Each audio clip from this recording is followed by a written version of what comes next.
In the catacombs beneath the bleeding spire, the air did not stir. It was kept still by design, void of movement and heat. The dead had no need for air, and the living beings below had long since stopped noticing its absence. Seated atop a throne of polished femurs, the Grand Binder, Lord Morrath, tapped a silver needle against his teeth. One of his 9 apprentices knelt before him, shaking like a leaf. "Say it again," Morrath purred. The apprentice swallowed. Keeper Vareth was found in his cave. His mind was shattered. Morrath leaned forward. Glowing red gems gleamed in the magical light. "Continue." The apprentice's jaw clenched. Blood bubbled from the seams of his mouth due to the new stitchings. All of his anchors were shattered. All his creations have been lost. Gasps and mutters filtered through the chamber. Who could have done this? Seethed Lord Varric, the binder of claws. Specks of spit flew from his mouth. Mutterings broke out again among the 7 lords and ladies of the Black Sigil. Could it have been the Raven? Asked Lady Varela, the binder of masks. No. Answered Lord Cairth, the binder of fangs. Raven and the Master have been fighting in the north for the last couple of years. If their battle had ended, we would know. With Cairth's reminder, the others murmured in agreement and continued to ponder together.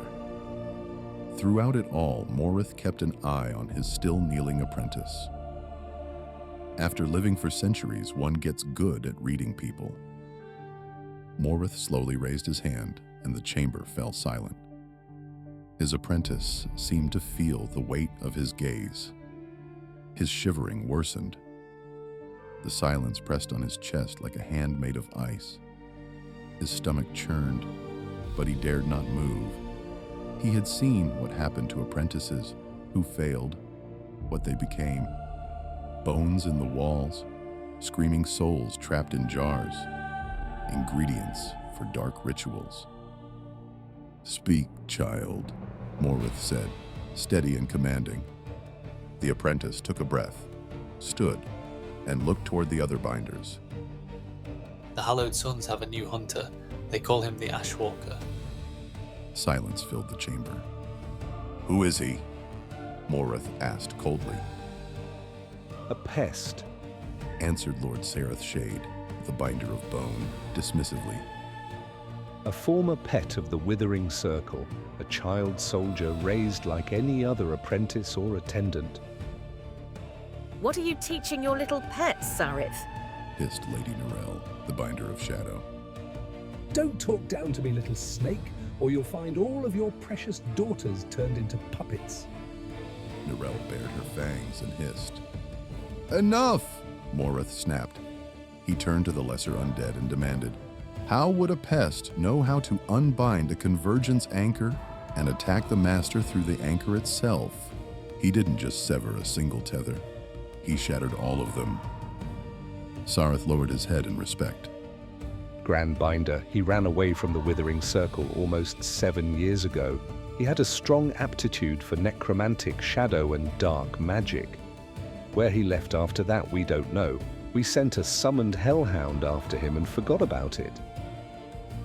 He paused, then added, 2 years ago, a phylactery began to shine in the catacombs. A keeper we sent to investigate died when it exploded.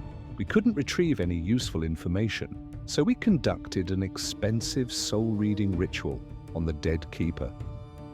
He looked at the glowing rubies in Morrath's skull. The only thing he was able to tell us was a name.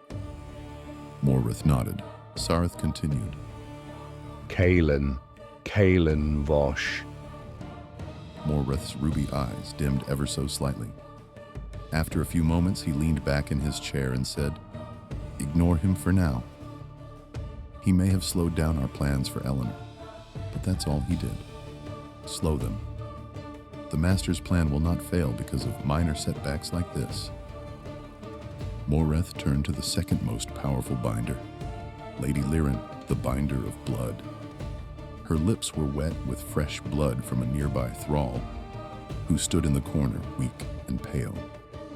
Send a keeper with some apostates to Eleanor, soulbind some nobles, and make up for lost ground in the area.